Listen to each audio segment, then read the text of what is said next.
something I see consistently, and especially with small businesses, and it's when small businesses rely on informal agreements. And so, what is an informal agreement?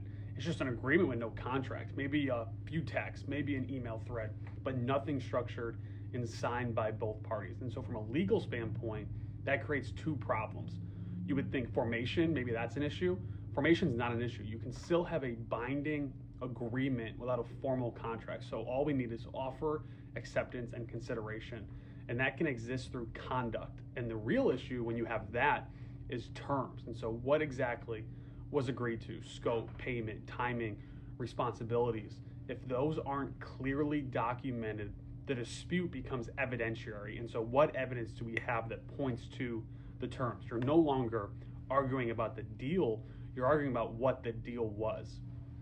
And then second, we have enforcement. Enforcement becomes very limited in a deal like this. Without clear terms, you might not have defined payment deadlines, any type of remedies for breach, any type of attorney's fees provisions.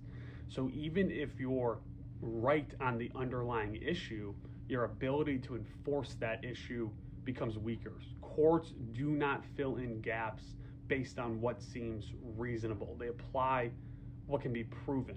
And so the practical takeaway is very straightforward. Document the key terms from the beginning of performance: scope, compensation, timing, exit. It doesn't need to be complex, but it needs to be clear and in the contract, especially if you're talking about moving forward and performing on the work.